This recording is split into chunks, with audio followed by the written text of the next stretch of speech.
Deus Pai amado, obrigado, Senhor. Obrigado por estarmos aqui reunidos para poder, Senhor, aprender das Tuas Escrituras. Para poder aprender uns dos outros também, Pai. E agora, Deus, no momento da pregação, nos ajude, Deus, a estarmos focados, Deus. Que não tenha distrações, Senhor, que tirem a nossa atenção. Mas, Pai, que a gente possa entender a Tua palavra, que Teu Espírito, Pai, possa iluminar cada um de nós, para poder não apenas, Senhor, ter um conhecimento teórico, mas sim, Pai, levar isso na prática, Senhor. Obrigado, Senhor, obrigado por termos acesso aos Teus pensamentos, Deus, a Tua sagrada palavra, Senhor. E em nome do Seu Filho Cristo Jesus, oramos e agradecemos. Amém. Amém. Eu queria pedir para a Yaya colocar um vídeo para a gente.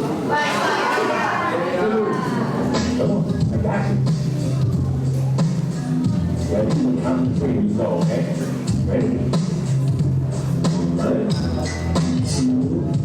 3, go! Go! Go! Go! Yes, you can. Yes, you can. Just go. Then back. Say, there's nothing that I can't do when I put my mind to it. Let's go. 1, 2, 3, go.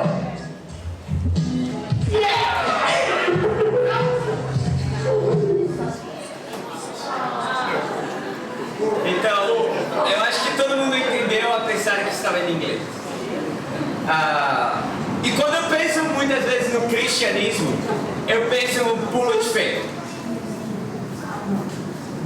Então, quando eu penso no cristianismo, eu penso num pulo de fé. Por quê? Porque essa menina, ela poderia confiar no pai dela. Era uma criança, sabe? Talvez uns 6, 7 anos, talvez menos. Só que ela tentava pular e aí ela não foi. Aí ela tentou mais uma vez aí o pai dela estava motivando. Fala, coloca na sua mente, você consegue, você pode. E aí ela... Eu posso. E na terceira tentativa ela foi e pulou. Então isso, como eu falei, irmãos, me lembra muitas vezes ao cristianismo. Quando a gente é desafiado na nossa fé. Quando a gente passa por provas e a gente pensa que, será que eu pulo ou eu fico aqui? Será que eu vou ou não vou? Então, isso aconteceu comigo aproximadamente há 2 semanas atrás. Quando eu fui no mar. Eu fui na praia, alguns sabem aqui, já são mudando de praia. E primeiro a gente foi numa piscina. E do lado da piscina tinha uma rocha, que era quase do meu tamanho. Só que se você vê daqui assim, aí você vê a rocha, você fala, não, eu pulo com certeza na piscina. Só que quando eu subi em cima da rocha, eu vi a água embaixo de mim, eu falei, meu Deus, será que eu vou conseguir pular? E aí eu fiquei igual a menina, será que eu pulo ou não pulo? Por quê? Eu não sei nadar, gente. E eu nunca entrei no mar. E aí eu fiquei esse jeito. E depois de uma terceira tentativa eu falei, eu tenho que ir porque senão vai ficar vergonhoso. Aí eu pulei. Embora tenha alguém que não pulou, né? Porque não vamos dispensar de nós. Mas quando eu pulei essa piscina, eu me senti com mais coragem. Aí no dia seguinte a gente foi na praia, foi no mar. Aí a gente passou por uma ponte. E era uma ponte que eu não sei como se chama, tipo um porto, pier. Isso. Ah, legal, pier. Então quando a gente chegou no pier, primeiro era muito quente esse negócio, estava um calor horrível. E eu não conseguia colocar meu pé descalço aí, mas... E tinha 2 opções, eu pulava ou eu continuava queimando o meu pé. Só que, gente, era a primeira vez que eu ia entrar de fato no mar, assim, sem nada, assim. Eu ia entrar, só pular. E quando eu cheguei, eu falei, meu Deus, será que eu pulo ou não pulo? Aí eu lembrei da piscina. Nossa, eu pulei da rocha. Só que agora eu vou pular de um pier, que são tipo uns 3, 4 metros, que eu vou chegar no mar, a piscina pelo menos tinha um chão, o mar eu não sei onde está o chão do mar. Aí eu falei, será que eu pulo ou não pulo? Só que dessa vez eu falei, se eu penso muito, eu não vou. Aí daí eu pulei. E graças a Deus estou aqui, amém? Porque, gente, eu achei que o mar, ele só te engolia, mas o corpo mesmo, ele flutua.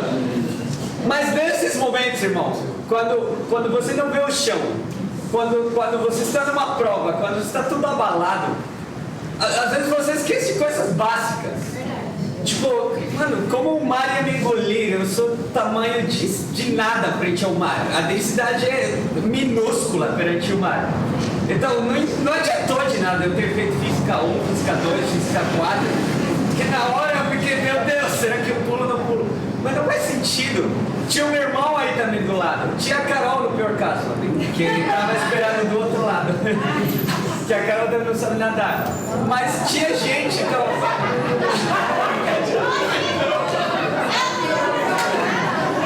Ela ia orar por mim, gente. Mas separa tudo isso. Quando você está na prova, você pensa: será que eu pulo ou não pulo? Será que eu faço ou não faço? E muitas vezes a nossa fé pode passar por provas. Pode passar por momentos em que você se pergunta: será que eu vou ou não vou? Ou será que eu fico na minha zona de conforto? Será que eu faço mais para Deus? Ou será que eu fico aqui em um lugar mais firme, que parece? Então hoje, irmãos, a gente vai estudar a história de um discípulo de Jesus, que na verdade veio antes de Jesus, mas ele passou por um momento assim. Passou por um momento em que ele se debateu entre se eu pulo ou não pulo. Ele se debateu em se eu vou ou não vou. Ele começou a questionar várias coisas na própria fé. E a história dele é sobre João Batista, amém? Vamos comigo em Mateus 11, versículo 1.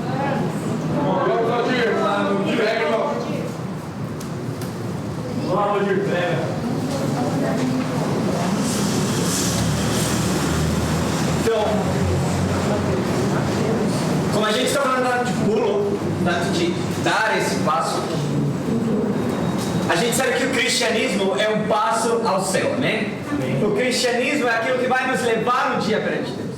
Então o título da nossa aula de hoje é Determinados em Chegar ao Céu. Amém. Mateus 11, versículo 1, a Bíblia fala: depois que terminou de instruir seus 12 discípulos, Jesus saiu para ensinar e pregar nas cidades da Galileia. João, ao ouvir na prisão o que Cristo estava fazendo, enviou seus discípulos para lhe perguntarem: és tu aquele que haveria de vir, ou devemos esperar algum outro? Jesus respondeu: voltem e anunciem a João o que vocês estão vendo e ouvindo. Os cegos vêm, os mancos andam, os leprosos são purificados, os surdos ouvem, os mortos são ressuscitados, e as boas novas são pregadas aos pobres. E feliz é aquele que não se escandaliza por minha causa. Primeiro ponto, irmãos: feliz é aquele que entende a soberania de Deus. A Bíblia fala que João estava na prisão, enquanto Jesus estava pregando a mensagem, indo de cidade em cidade, ensinando a muitos mais. A Bíblia fala que o primo dele, João Batista, estava na prisão. Por quê? Porque João, ele fez algo justo. O governador da época, Herodes, ele começou a seduzir a mulher do próprio irmão dele. Olha que ato tão vil. Quando João soube disso, a Bíblia fala que João repreendeu Herodes. Só que Herodes era um déspota. Herodes, ele não queria ser repreendido. Ele queria ficar no conforto dele. Ele queria achar que estava tudo bem flertar com outra mulher, ainda sendo a mulher do próprio irmão dele. E aí ele lançou João Batista na prisão. Então olhem isso, irmãos. A prova que João Batista está passando por fazer algo justo, por fazer algo que é bom. E a Bíblia fala em Provérbios que, como discípulos, a gente precisa amar a repreensão, amém? A gente precisa amar a disciplina. É melhor um irmão que fala a verdade do que amigos que só te bajulam. Mas Herodes não entendia isso e mandou João na prisão.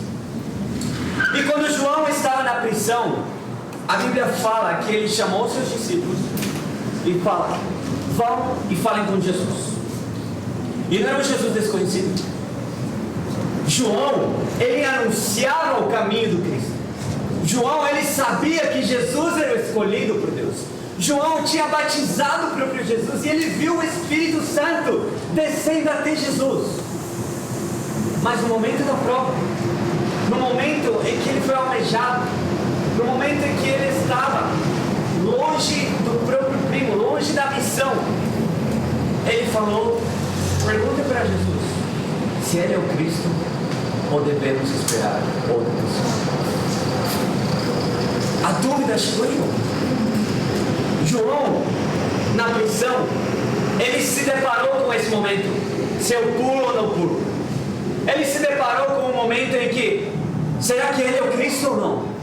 Será que tudo que eu fiz para trás vale a pena? Agora eu na prisão, meu primo não está aqui. E por isso que no versículo fala, no versículo 6, Jesus fala: e feliz aquele que não se escandaliza pela minha causa. Os judeus, os fariseus, os mestres da lei, eles estavam esperando uma libertação política. O que eles queriam era uma nação para eles. O que eles queriam era poder. O que eles queriam era mais coisas materiais.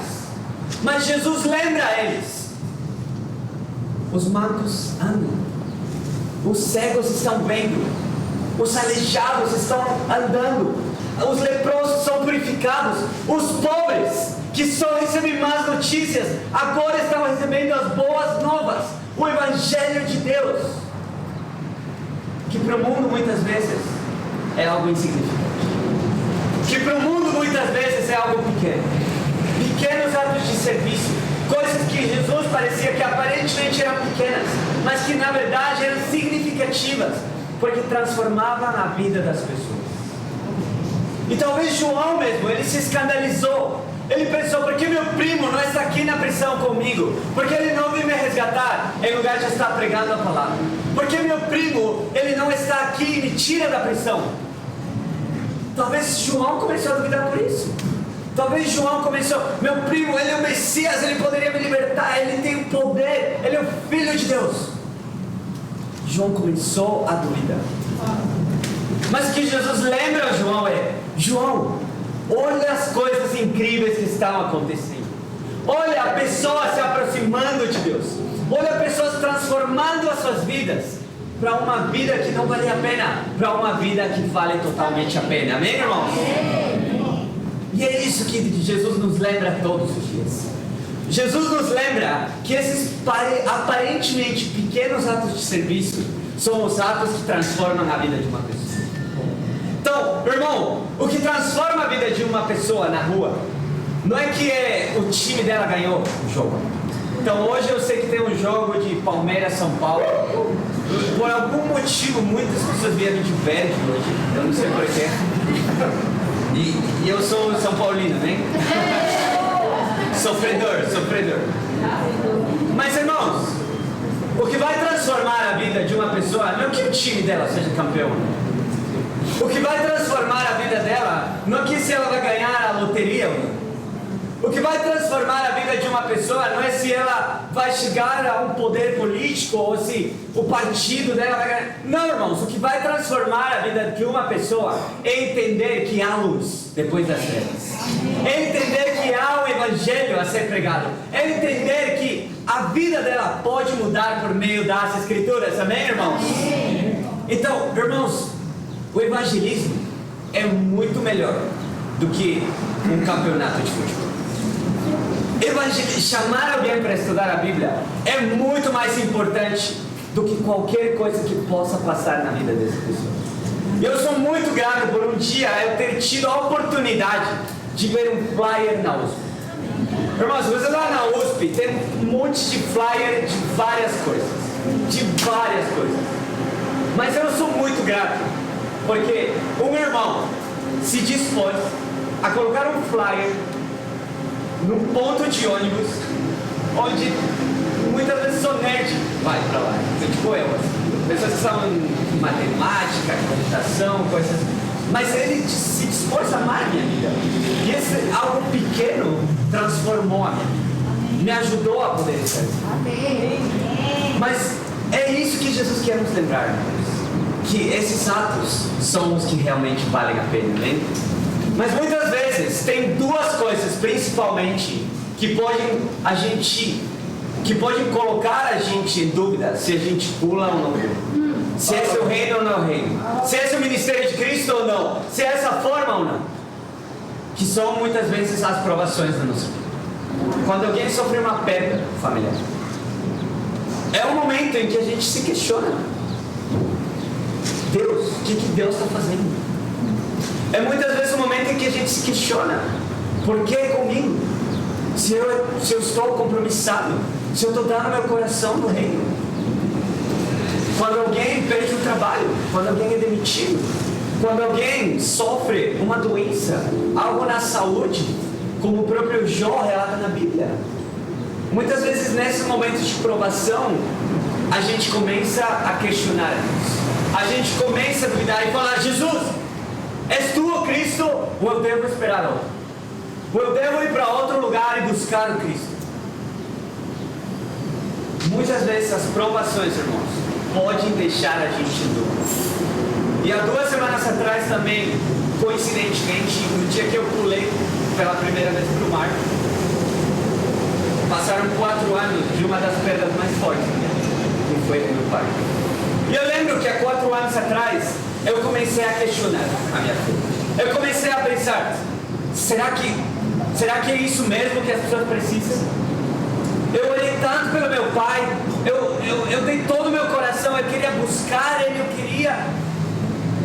Por que Deus não transformou a vida dele? Mas é uma decisão pessoal. Mas Deus já deu a oportunidade. Deus deu a oportunidade para o meu pai também. Mas, irmãos, muitas vezes quando a gente está em provações, a gente quer questionar a Deus. Mas não adianta de nada questionar a Deus. A gente precisa ver os milagres que Deus já fez, amém? Então Deus transformou o Gustavo, irmãos. Deus transformou tantos aqui que a gente... Meu Deus, como a gente está aqui falando de Deus. Então, pela graça de Deus, em 2 semanas eu vou completar 10 anos da fé.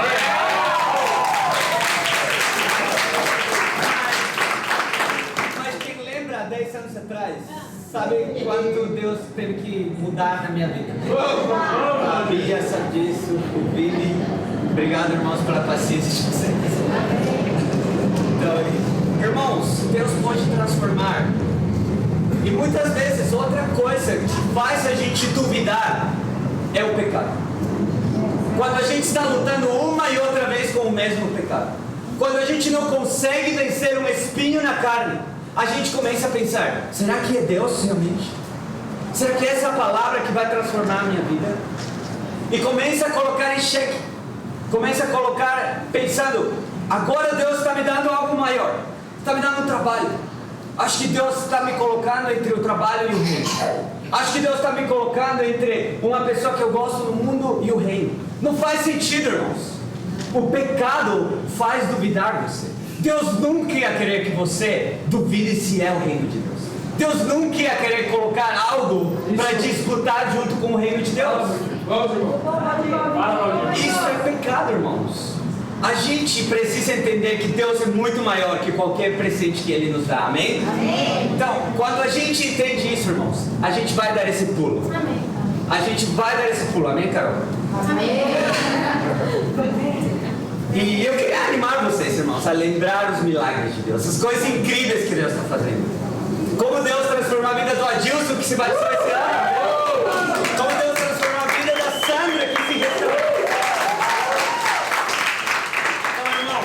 Deus está agindo com poder. Amém? Continuamos lendo as escrituras. Vamos lá, irmão, prega. Vamos para o versículo 7.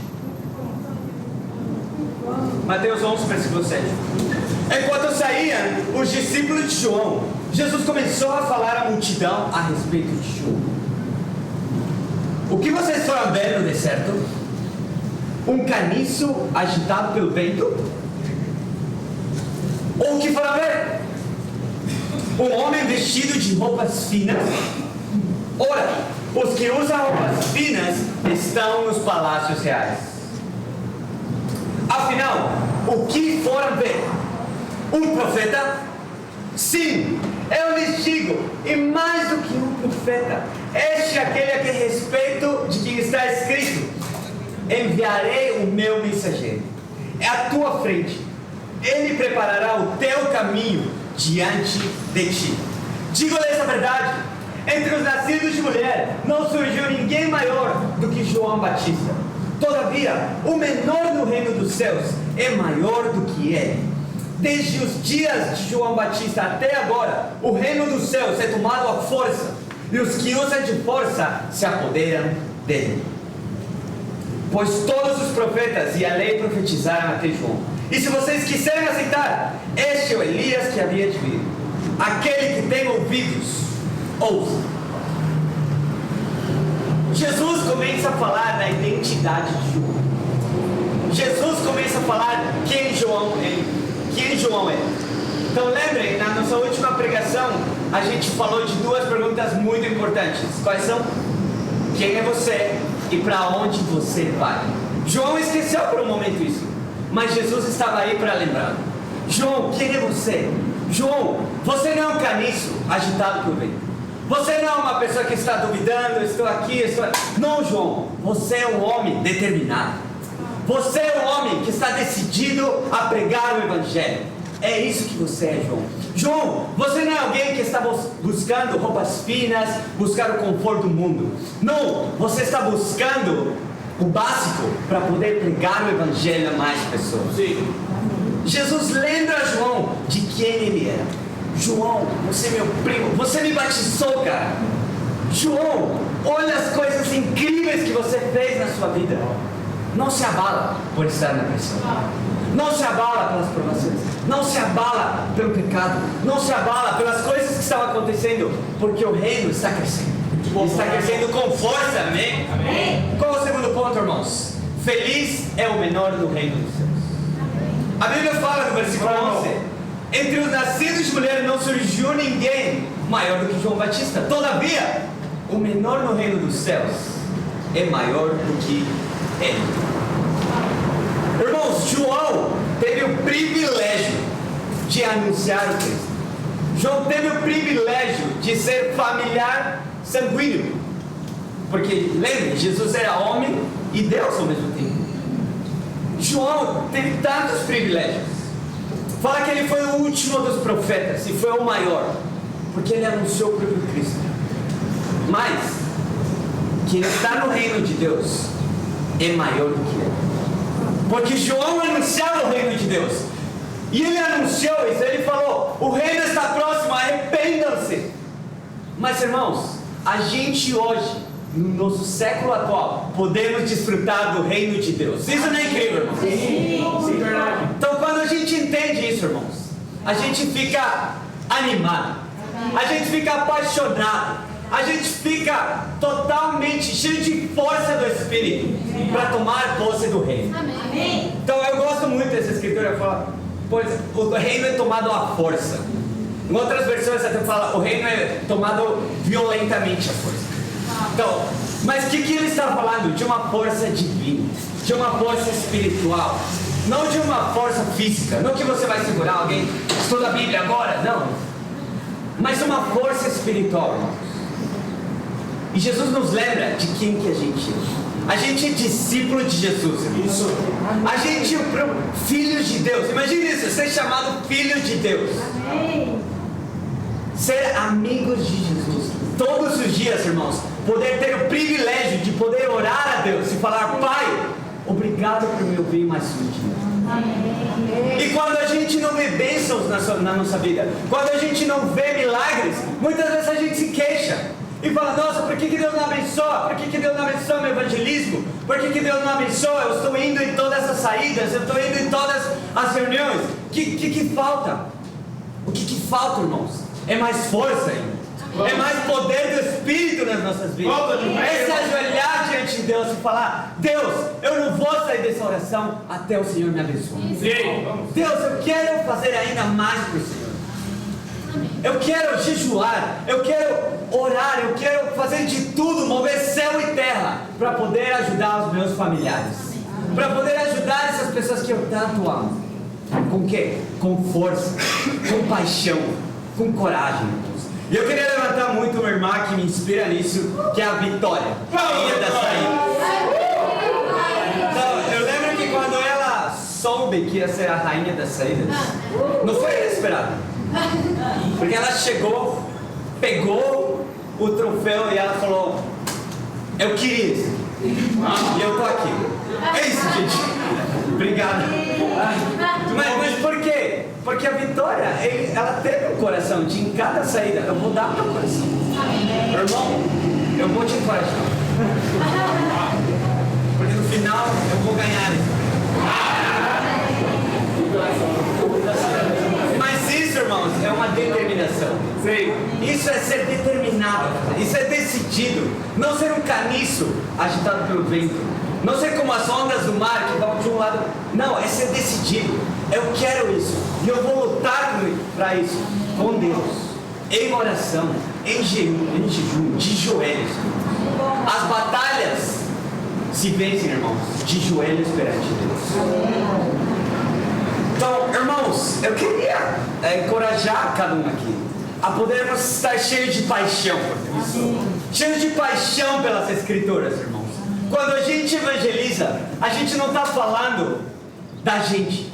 A gente não está falando o que a gente conseguiu. Não, a gente está falando da mensagem de Deus. Então a gente quer evangelizar com poder, amém? A gente quer evangelizar com força. A gente quer evangelizar com paixão, amém? Quando a gente estuda a Bíblia com alguém, a gente abre as Escrituras. Cara, olha isso. Salmo 119, 1 e 2. Vamos. Eu já falei isso 300 vezes, mas eu estou animado de falar isso, amém? Esse precisa ser o nosso coração, irmãos. Por quê? Porque olha quanto Deus fez na nossa vida. Olha quanto Deus transformou a nossa vida. E Deus pode abençoar ainda mais. Então, irmãos, eu não tenho dúvidas que a região oeste vai chegar em 150 até o final do ano. Eu não tenho dúvidas, irmãos, que a gente vai tomar posse do Butantá.